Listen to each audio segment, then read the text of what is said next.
that I've seen it, customers are just saying, I love you, but I want to buy your stuff through the Azure marketplace or the AWS marketplace. And I think of that like I've got my Visa and my Amex and my Discover credit cards. It's kind of that last mile fulfillment, but different because think of this as like a prepaid credit card.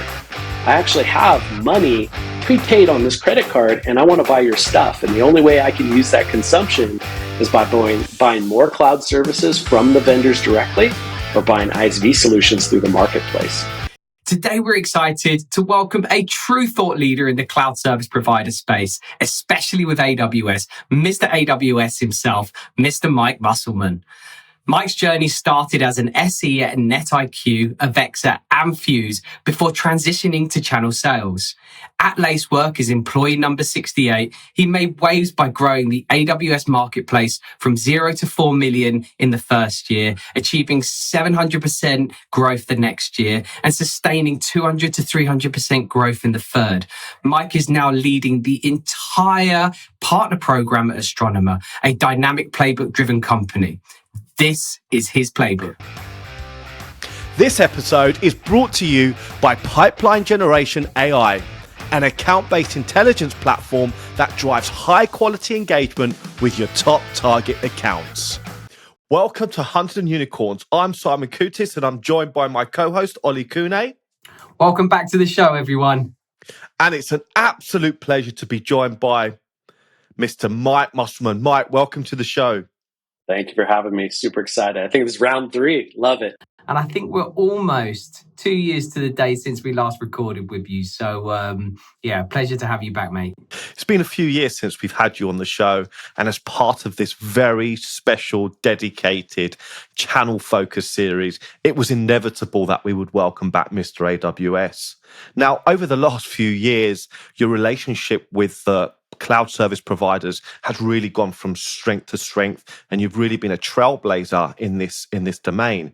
Now, what's interesting is that the marketplace has also evolved so much since. So it'd be really good to get a perspective of what you've been up to and a lot of the changes that you've been experiencing over the last few years. Yeah, so great. So like when we talked a couple of years ago, I was already in it at Lacework and figuring out why would we want to sell with them? How do we fulfill through their marketplace? And that made a lot of sense for us because we were just built on that cloud.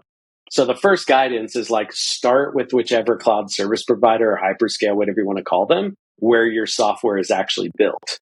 And actually what ended up happening is because we were built in AWS, eventually we rebuilt in Google and we started that partnership as well. And here currently, I'm also in the Microsoft Azure world, and I'm learning and kind of navigating that. But what I learned is, man, these companies are big, and there's a lot of people, and they have millions of customers. And the reality is, we're trying to increase our pipeline and our revenue, and they are. I mean, we coined the phrase with you guys, the next gen channel. It's a little different. It's not your traditional distribution or channel.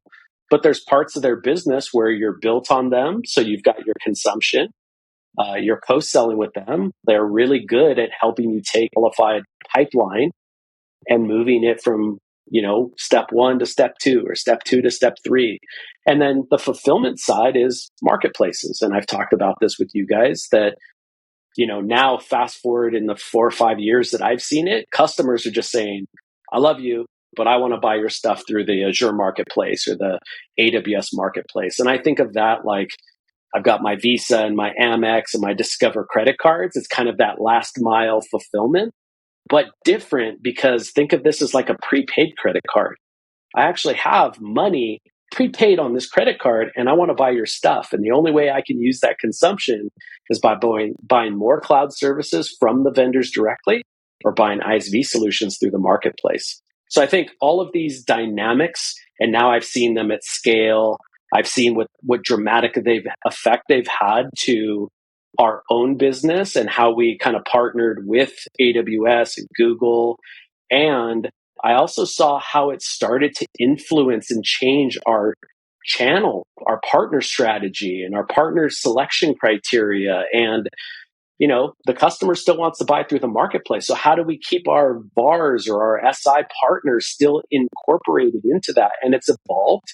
And so now I have a much different job doing a lot more and starting with the strategy. But all of these data points and I didn't know where this would turn into, but all of that stuff has dramatically influenced the way that I see the world and how we're starting to implement things here at Astronomer. But I think a lot of my lessons can obviously help your audience think about how they would incorporate into their journey. Mike, that's really interesting. And I think there are two aspects to consider here. On the one hand, we see how the channel is affecting the ISVs, the vendors themselves, the companies that are obviously selling the software, but also the channel is having or the marketplace, should I say, is having a significant impact on how sellers are selling. And it would be really interesting to have your take on just why it's so important for sellers to really pay more attention to these changes now, so more than ever. Yeah. So I started as a pre-sales sales engineer and ran those teams and business value consultants, but my philosophy has never changed. I work for the sales team. That one RSM, seller, AE, AM, whatever you call them, that's who I work for, right? Because they are the tip of the spear. Now, I think the best sellers and the best sales leaders I've ever worked with, and many of your playbook audience, I've worked with them, for them, know them, all that stuff. They always have the same kind of the great ones. I use a chessboard analogy, right? They've got this chessboard and all these players, and they know exactly which piece to move at what time and who to get involved in their deal to move the ball forward, right? And in this scenario, I'm seeing this here. And so while I'm supporting them, partners become another piece that they can leverage at a critical moment in the deal process, whether you're looking backwards through a med pick and your deal qualification, or you're moving forward in your sales motion or your buyer's journey. There's points where maybe I created this deal on my own, right? I picked up the phone 100 dials a day and someone wants to talk to us, or my SDR did some of that. And right, it goes from, let's say, stage one to like discovery to like a more qualified, and there's real business, the 3 whys, why now, why anything, why us, like all that stuff is starting to solidify. But the reality is I don't know everything about that account. That's a prospect to us. We haven't earned trust yet. That's not an existing customer. Well, who do they already trust? Well, they're spending $10 million a month with AWS. They probably trust that account team and that seller and SA. Maybe they're spending a ton of money with Snowflake, and that's another ISV that we have integrations to, but they probably trust them too. So I think when you think about this, there might be existing partners. The GSIs are a good example. There might be other ISVs. There might be the hyperscalers. And so if you're a seller, you're really trying to amass as much information, background, validation of hypothesis. You're trying to get all of that data to sharpen your sword or sharpen your arrow so that when you're going into that next meeting, you have more context. Sometimes getting wider too. Partners are a great resource. Like maybe I already did a land deal and there's 2 or 3 other teams that I want to go talk to. AWS reps usually already know all those teams. They're already very engaged, as an example, or the Google reps. And so now I have a deal, transacted that deal through the marketplace, got that seller paid. But maybe the next step is, hey, let's go in together for this expansion deal. I want to get to so-and-so. Can you help me out? Would you guys jump in the boat and kind of paddle the same direction with us? I think all of these dynamics are happening in all of our deals, whether you are taking advantage of it as a seller or you're not. To get better, this is another skill you could add. Mike, you've had a unique career, right? You started in pre-sales at organizations like NetIQ, Avexa, and Fuse. And you moved into channel towards the back end of your career at Fuse, and then took on and made your name really within the playbook community at Lacework, running the cloud service provider and ISV program. Now you're leading the entire channel program at Astronomer. Can you walk us through your journey and the strategy that you have in your current role? This is the first time I've really built out a partner program from scratch. So how fast can you learn? But I'm taking a lot of the experiences of tech partners and what's in it for them, the cloud partners, what's in it for them, and then what do we want? And I think you're taking all those ingredients and now I'm really building a strategy. But even today, I did like a new hire kickoff on partners, and a lot of this stuff isn't built today.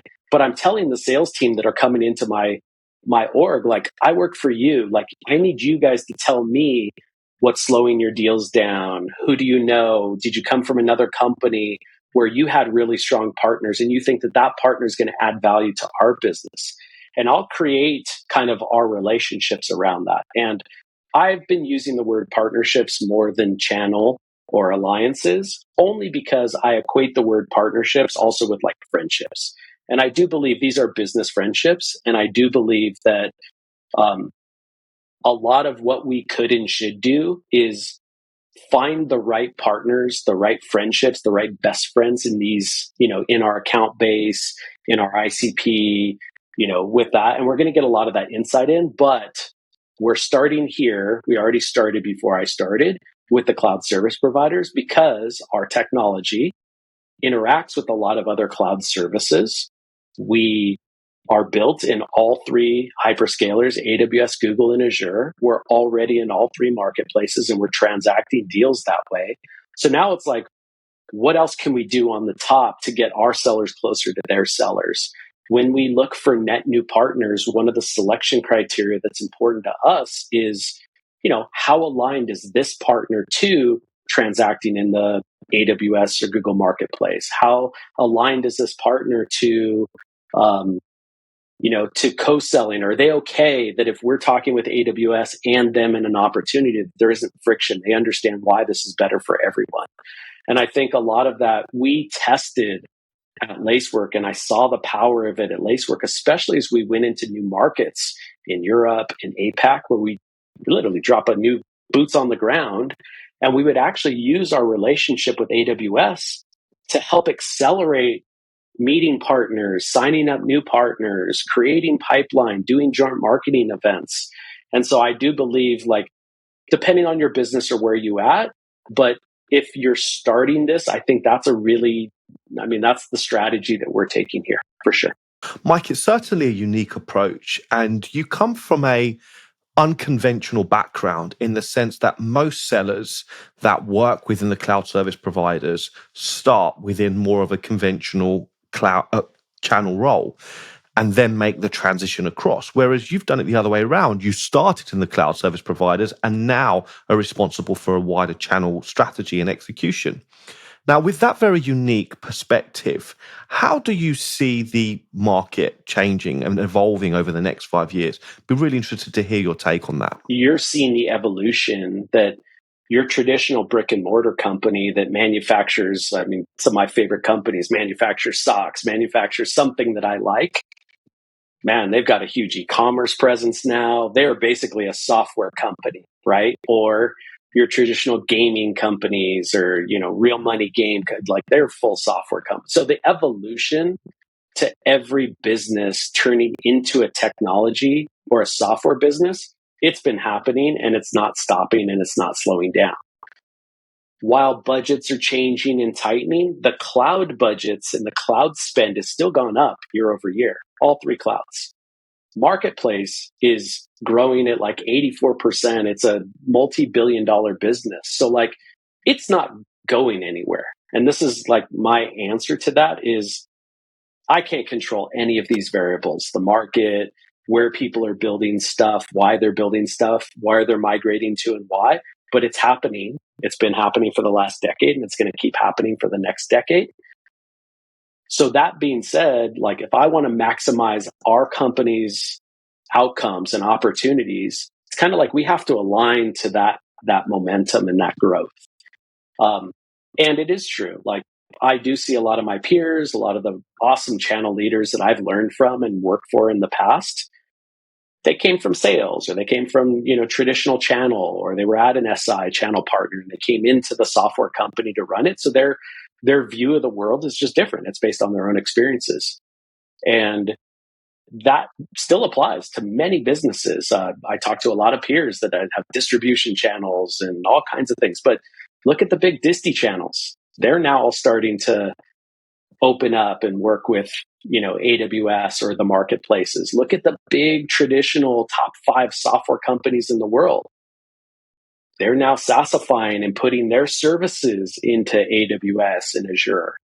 So it's really hard to fight gravity. And I think that was an analogy I've used in the past, that you kind of want to. Now, does it apply to your business, your customers? That's for everyone to decide and do your own intelligence gathering. But in this case, I definitely am seeing the velocity and the move of the industry that direction. And we just need to figure out how to be there with it. And, Ollie, I know you like to surf. So it's like, I'm not creating waves, but I want to go surf those waves, right? And then I want to enable my team to take advantage of that, to like understand why this is critical to them. And so that enablement and educating your sellers is a good example why today I'm talking to 2 new sellers that came into the company, right?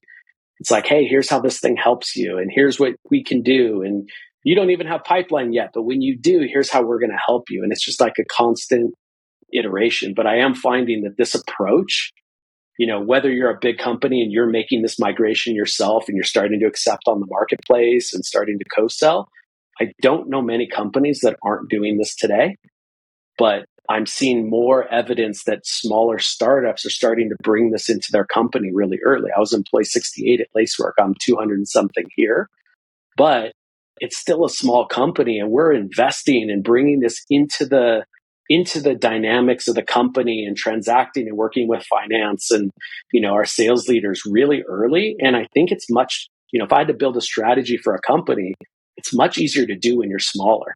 It's easier to say yes. It's easier to be elastic and move fast. And so then when you're really big and you're trying to make these changes, it's a little bit harder. You've got more rules, more customers, a lot of constraints. So whether it's a recommendation or just what I'm seeing in the market, and to your point, it's not going anywhere. This is how customers buy. The cloud service providers have humongous budgets and humongous leverage, and they're not slowing down. So this is just going to keep happening. I think for you as a business, you need to figure out how to get the maximum value out of those relationships to benefit yourself, just as they are themselves. We've spoken about this with a number of our guests, Mike. There is, often a stigma attached and around people entering into channel sales, often seen as failed relationship managers or, culturally fitting, but not top sales, reps. What's your take on the perception? Do you see it changing? And what does an opportunity in this sector look like to you? Over my years, even as an individual contributor, I worked with a lot of other channel resources. And I would always say, like, it could be true, it couldn't. It's always the individual. But I did see the traditional channel folks that I worked with. I used to joke and call them like hugs and chugs, right? Or walking wallets, right? Because they were really good at making relationships and buying beers and like getting people together. But I don't always know that they understood our business, the challenges and the problems that we were solving for our, like, never got technically enough. And I think, at least my pathway coming from very technical tech support. I mean, I'm a certified engineer. I have a CISSP and MCSE, like coming that route and then applying sales in the playbook, applying business context to it, I think has served me really well, that I really do understand what we do. I understand the problems we solve for our customers, and I bring that into our partnerships and that conversation. But I think it still just comes down to, if I was hiring a seller or a channel manager or any role in the business, it still comes down, what's the DNA I'm looking for? What are the attributes that I'm looking for? And at least what I've seen really, really work well in channel is less of a direct seller that's kind of in it for me, and like doing something. You're an overlay. I mean, my whole org is an overlay. So really you have to, I think the attributes of kind of having an entrepreneur spirit or thinking like a CEO inside of the protection of a company. I think your own personal, drive and, I can't give you what your mama didn't, I joke around and say. And so like, do you wake up every day and start running, or do I have to push you to do that? The creativity. So I think there's a curiosity factor. I find this in really good sellers is very curious and they ask the best discovery questions, and they're comfortable being uncomfortable and asking really tough questions and just allowing the conversation to happen to really find the true pain. And I think with partnerships, it's the same thing. Like, I know you want to make money. We want to make money too, but we got to get to the root of why this is going to work for us. And so I think whether you're hiring someone who came from a traditional model, or they're a direct seller, or they've come from this new alliances world, I think what's still really important is that kind of 4 or 5 key attribution that you need to find in that individual, your first hire, your 10th hire, right? Who's going to be able to just like have that growth mindset, look at an obstacle and go like, I think we can solve this problem, right? Rather than like, I can, I won't. And so I think that stigma has happened because, traditionally you find that some folks that maybe were the best sellers in a company later in their career, they kind of hid in the channel or alliances. And I think for a lot of us, when you're at a small company, there's nowhere to hide. So you better hire the right people and kind of give them the tools and the time and everything that they need to be successful. But, I would say to each their own, but I generally try to not like wide paintbrush any of that, because some of the best sellers I've ever met are in the channel and they're making 7 figures a year, right? So just depends who it is. Thanks to our sponsor, Pipeline Generation AI, the platform that researches your top accounts, creates insights and assets to help you engage more effectively. Elevate your conversations and transform your pipeline with Pipeline Generation AI today. Having worked so closely with the service providers, what are the strategies that you've discovered that are most effective? Yeah, it's a great question. I love what you guys do. I love the community that you have. I've worked for a lot of the playbook companies, and there is no substitution for having command of the message, command of the sales process. And, while I've never been a direct seller in this playbook, I've obviously been around it for a long time, and I speak the language and I understand what we need, the treasure hunt. Well, what do we need? What do we need to go get? Where do we go get it from, and how we get there? And I find that applying our sales methodology and our playbook to our partners, whether you're telling them and incenting them to do the things that drives our own desires, or just educating them on this is how we sell, this is what we do, here's what our sales stages are. I think leaving nothing to chance is really important. But I have found that in the channel and with partnerships, probably like your personal life, less is more. I have a lot of friends. I have very few best friends. So less is probably more, and you have much tighter relationships and there's more trust there. But also like making sure that these partners they understand what their role is in your deals, and you understand what their role in those deals. And I think adding that to the mix is really important. And because we have such a strong sales culture and pipeline culture and metrics and leading indicators, I think it's actually a benefit to the partner when you kind of open the Komodo and explain to them, this is what we do and this is how we're doing it. And here's kind of where we want your help. And like anyone else, they want first. And the thing that I've learned with AWS or Google or any, partner that we've worked with, it's a give to get relationship. I mean, sure, if you're already a $1 billion company and you've got a lot of deals in pipeline and you're giving gifts over the wall, but like, go be a good friend first. Go build a champion first. Go help someone else out first before you ever ask for anything. And so my team knows this. I've been using this analogy. It's be like meeting a brand new neighbor for the first time. And it's like, hey, nice to meet you. Can I borrow your truck? And it's just like a really awkward, you put them in a weird spot. And that's what we do with deals. It's like, can you walk me into your customer? Can you send me a lead? That's not how it works, right? Add value to their business, understand their business first. And so that, getting our sales model, understanding what's important to the partner, and then just build a relationship like you would with your neighbor. Like, just don't start asking for stuff. Figure out how you add value to their business and how you help them, and people will help you back. And I think that's just at the core, the nucleus of kind of these partner programs and these early partners that we're starting to build here. It's obvious that you have the pressure of finding results as quickly as possible. So how do you balance giving first before seeing a return? I guess it depends on the results, right? What are we measuring?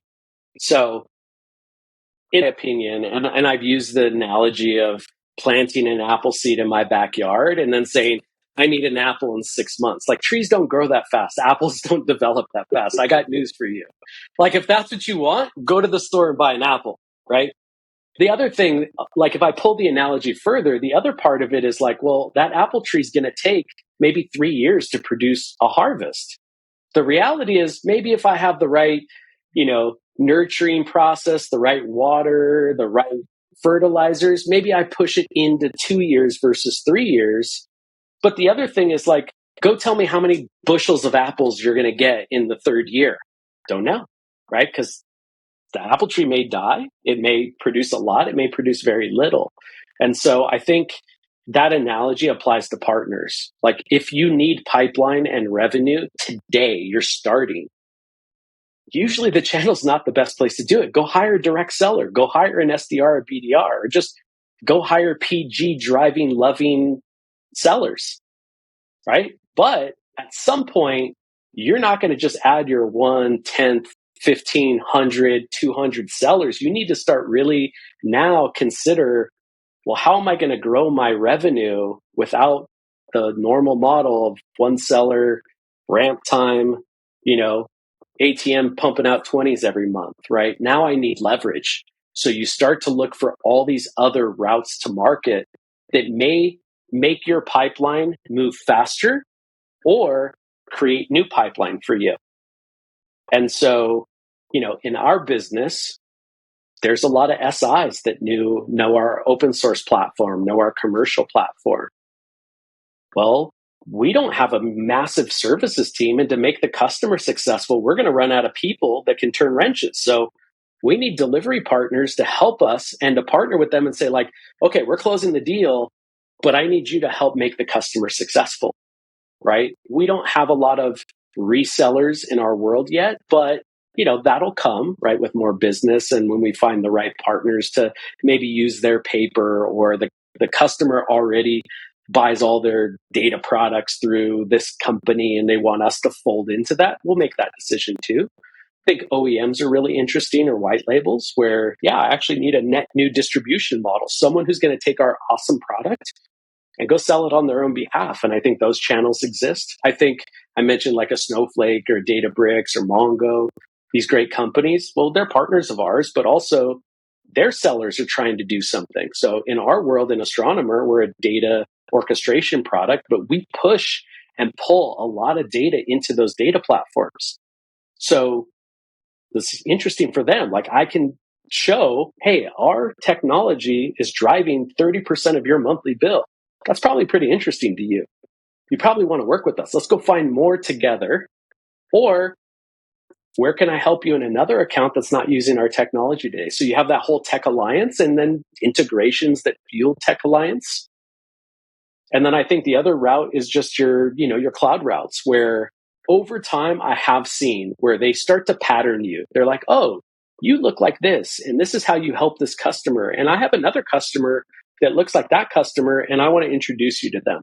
But that takes time. It's that 2-year journey, right? Maybe you could short circuit it, but until 10,000 sellers know you exist, have seen you sell a deal, seen you sell deals through the marketplace, know what you do enough to just remember, oh yeah, when I hear about airflow, I need to go reach out to Mike's team over at Astronomer because they're the best at airflow, right? That kind of triggering stuff, very basic, and that just takes a lot of time. But if you ramp your new sales and your growth as a startup with this channel and partner strategy, you're overall playing with your margins and cost of goods sold, but it means that I might be able to scale my revenue without having to scale the wrench turning salespeople that I have here as a 1-to-1. So channel sales can be seen as unpredictable, which often makes CROs hesitant. How do you ensure predictability in this area, Mike? That's a great question that if I give you any answer from experience, I would be lying to you and your audience. So what I have seen is it goes back to what Simon kind of asked is like, well, what are you measuring? And so with the clouds, while I wanted source business and leads, we got it. Don't get me wrong. But we had to find the right tactics. We did demand generation stuff. We used marketing funds to drive top of the funnel activity. But really the gold there was, how do I take qualified pipeline and move it through to close faster? And with co-selling, in this case, we did a lot with AWS.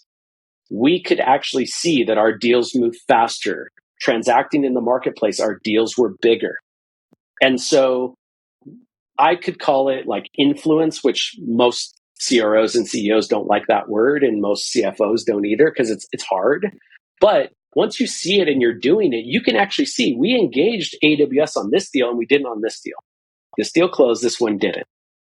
This deal closed slower. This deal closed faster. This deal closed bigger. And over time, we had all the data to just say, oh, it's working. So it wasn't a predictable, because the answer was, we did. I actually moved our team's revenue to the company's revenue. So if we had to do 10 million this year and 20 million next year, 30 million the following year, we were a percentage of revenue, right? Which means I'm attributing to either creating pipeline or, more importantly, fulfilling and closing that pipeline with the help of our partners. So I think it just depends on how you want to measure it. And my opinion, if the goal is for a partner to generate business for us, it just takes a little bit of time. It's going to be different depending on your market, your competition, your whatever. I just came from security. I think in security, 8 or 9 out of every $10 goes through a reseller. So I got news for you. We worked with a lot of resellers. In my space now, I'll go to a conference, no resellers. Like, it's just not as dependent there, but there's a lot of SIs or global SIs. So it just depends on your market and your industry. And if I go talk to an SI, I was like, hey, I'd love to give you some money if you refer us business. And they're like, we don't care about that. It's not really our business. We just want the services work. And I'm like, really? So it really does depend on the market and the industry. And I think you need this, but I think in the beginning, remember, because I'm not counting on this revenue and it's a lagging effect, like growing a fruit tree. So I do think you do make the number where, whether it's real or not yet, you have to look at kind of what you did in the first year, and you have to attach it to something that's growing your business. Revenue, pipeline, influence revenue, marketplace revenue. It's something that's still benefiting your goals. And then, I have a very small team. I was one of one, even at Lacework for the first year. And then I hired 2, 3, 4. Here I have a couple. And it's like, you can't be great at everything. So pick 2 or 3 strategic partners that you're going to go be great with. And it's going to take a little bit of time and trust to build it.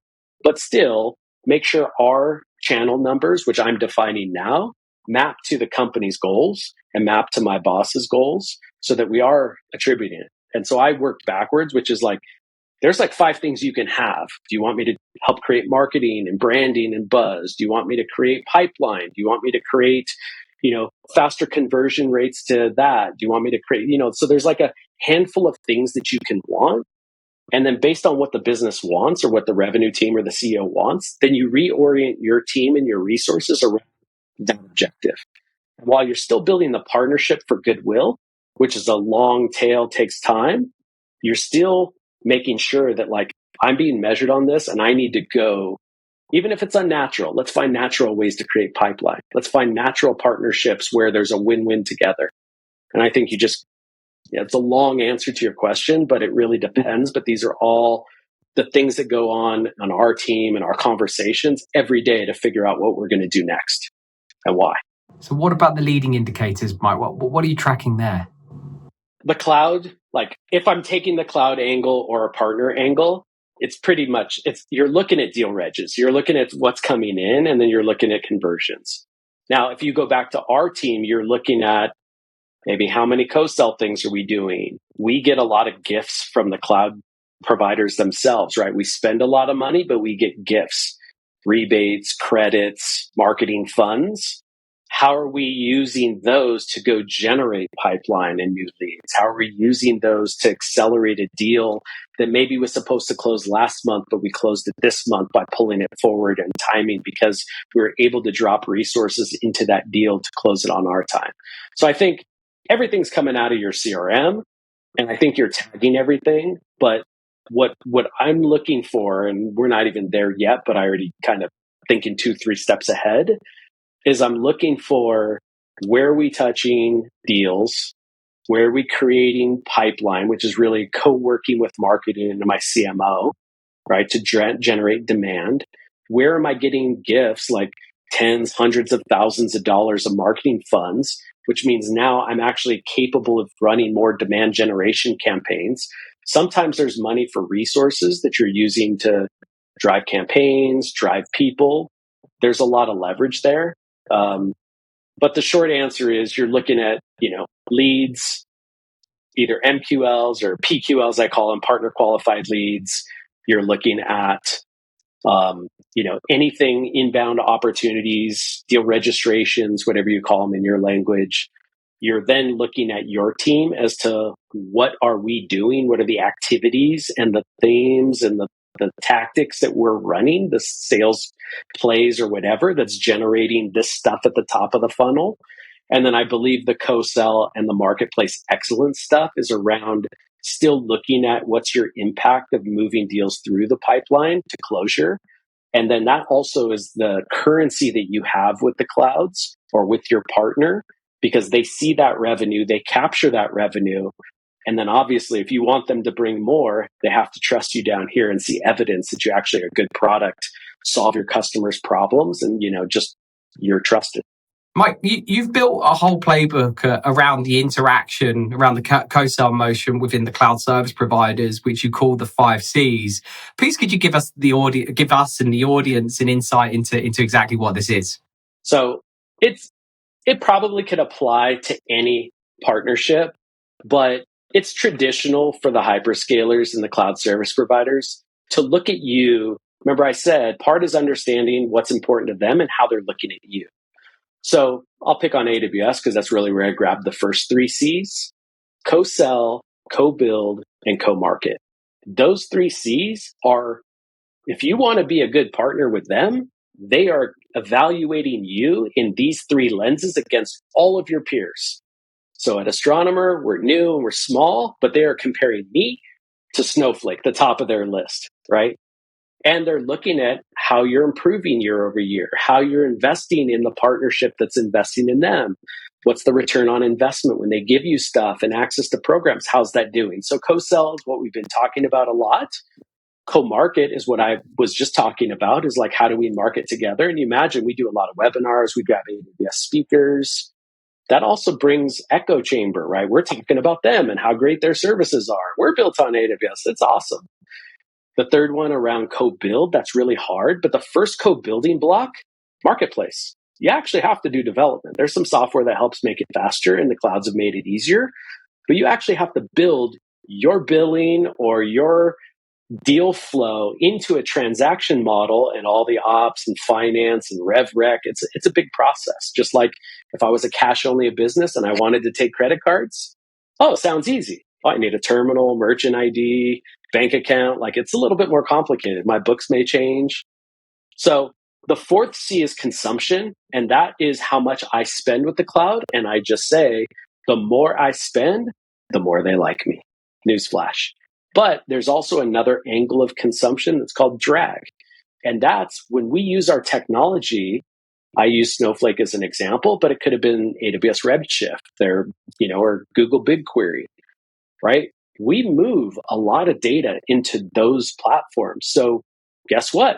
The BigQuery team, we should be friends with them. Why? Turns out when they start using our software, we're driving 300 to 700% growth in your service. So that's all the big, and then all the integration stuff you could do with another tech partner or the cloud themselves. Like, what's your integration story with AWS SageMaker or Bedrock, their AI platforms? The last C, newsflash, it comes straight out of MedPig. Champions, friends helping friends, right? And that's the part where you got to be into the same stuff. You have to know what's important to them. You certainly want what you want, but I'm not going to create a wave. I'm not telling a $100 million run rate business that I want this and that. It doesn't work that way. So you got to find people who can share information, share access, share gifts, and genuinely are selling on your behalf when you're not around, the definition of a champion. And so your partners, you need to find all those strategic champions, and you got to develop them over time. And just like you would a direct seller into a sales campaign, we do the same thing. And so that's the 5 C's. And I could probably rattle off a couple more analogies. But when we make decisions here, our whole team thinks about what is this map, which C is this mapping to when we do this sales play, when we do this thing. So it just gave us an anchor to make a bunch of strategy or execution decisions so that we knew exactly where it was fitting into the box. Mike, it would be great to get some of your predictions and how you see the future unfolding within cloud service providers. Do you think they could significantly disrupt the software sales space? I mean, look, when I like in the US, when I see a big distribution like Ingram Micro start sponsoring AWS events, like show up as a partner and work on things together in the future, tells me things are moving. When I see channel partners that traditionally never really interacted, or big software companies that sell their own software starting to build things into AWS or into Azure, I mean, it's just a force that's hard. Also, there's a lot of gravity, or there's a lot of it's just changed the world. As you build more and more to any of the clouds, you pre-buy spend. And there's only 2 ways that you get to use that spend. You buy more of their services, you buy marketplace transactions. So they have enormous leverage over the entire market. So the answer is, I don't really see it slowing down. And I mean, good day, bad day in the stock market. Go look at Amazon, Microsoft, and Google. Go look at their earnings report. Amazon had kind of a little bit of a miss. Cloud business through the roof. I think like most things with momentum, it's really hard. And so now you're seeing the rest of the industry change. And personally, how much cash do you carry in your pocket? Do you buy most things on a credit card? Right? So I think like you're seeing it, that parallel to this industry. Like I said, like these marketplaces and these committed spends are like a prepaid credit card. The company is already committed to spending all this money. And so maybe I'm short, maybe I'm over, but to a seller like us and an individual seller, my sales team knows to ask, who's your primary cloud provider? Oh, we use all 3. Yeah, but when you're going to build something new, who's your strategic partner? Oh, it's Microsoft. Okay. We file that. We want to go talk to the Microsoft rep. Why? Because they know more about this account. They're trusted and we're not. Right? Hey, do you buy other stuff through the marketplace? What's your preferred marketplace? Maybe you in all 3, you got spend, but you're short in this one, you're higher in this one.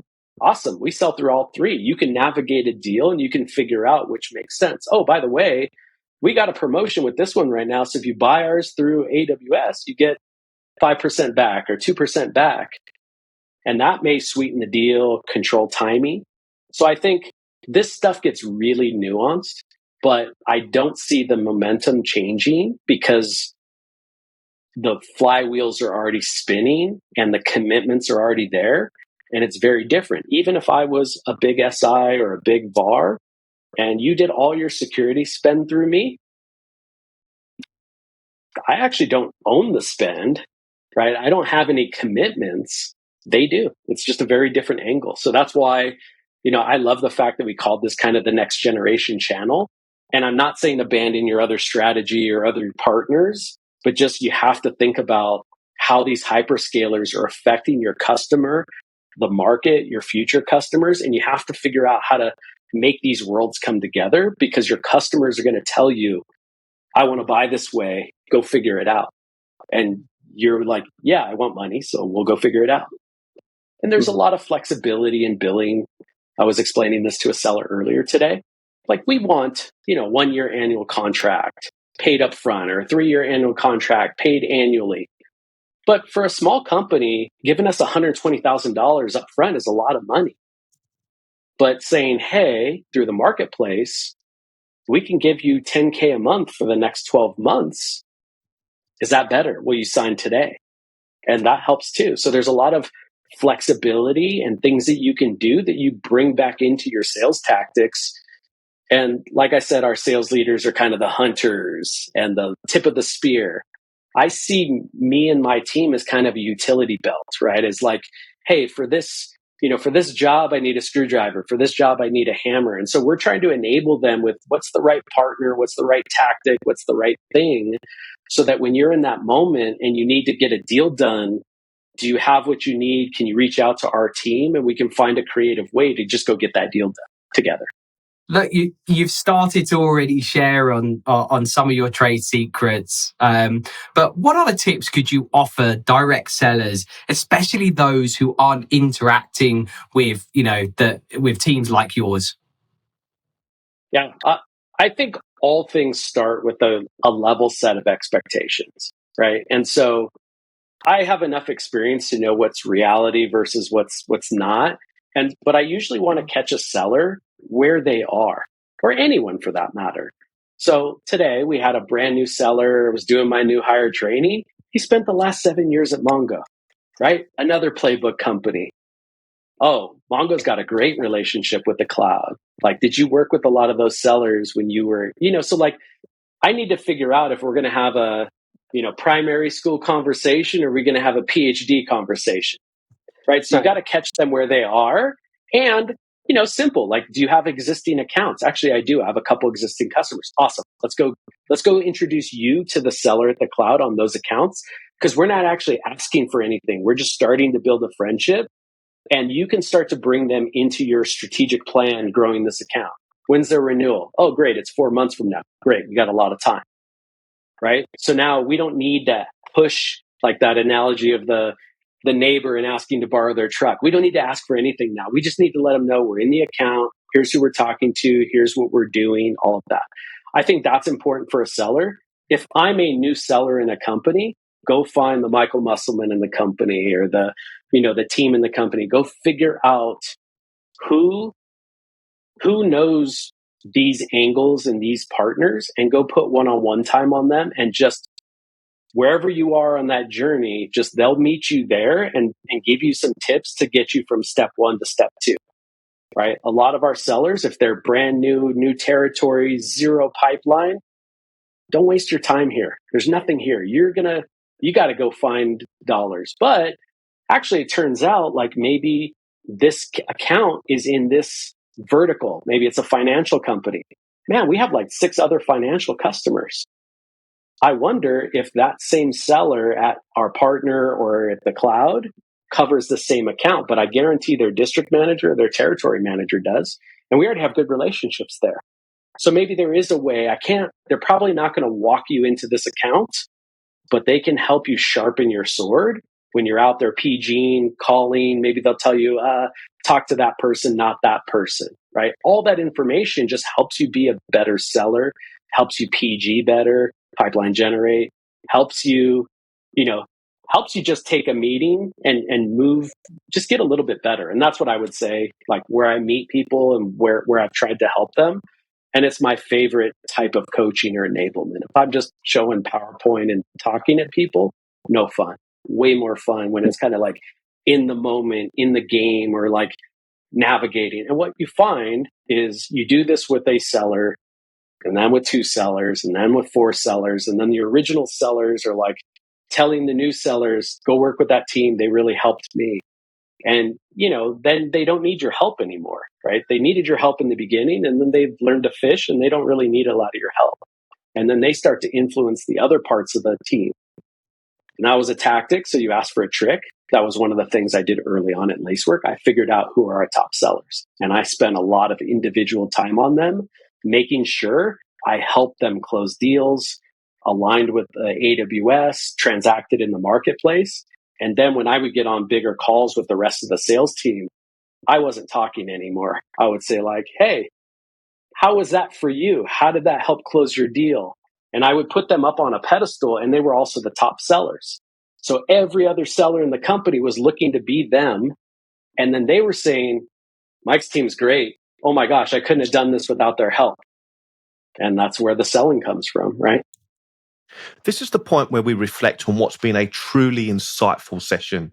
And some of the key takeaways that are truly profound are that this marketplace, the cloud service providers, the hyperscalers, are not going anywhere. In fact, they are becoming more and more prominent with more influence, and they're actually changing the buying behaviors. And especially with committed spend, it's essential now more than ever to really understand how to leverage these cloud service providers and how to build champions within these service providers to help you not only get deeper and wider within accounts, but actually they can be transformational in helping you close those deals quicker, more predictably.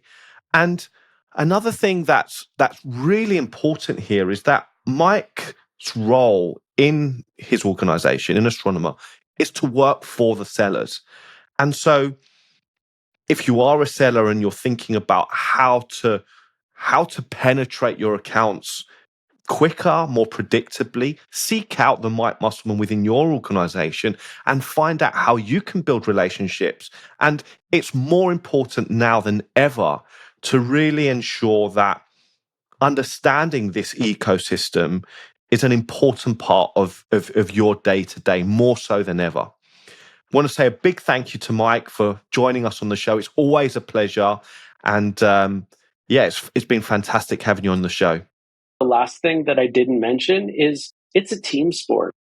It's not just the partner team that's building champions. It's everyone's job, right? If I introduce you to a seller, your peer at Snowflake or AWS or whatever, yeah, I kind of move. My job's done. It's your job to keep the relationship, right? To build that friendship. And I think the companies that realize that this is how I start to get day two scaled revenue, and that it's kind of a team sport and it's everyone's job to map to your peers at these partners, then this is how these software companies have scaled. And they didn't just top out at 100 million.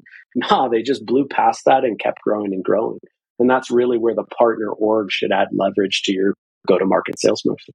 Thank you so much for coming back on the show and joining us and sharing your knowledge, in this special series.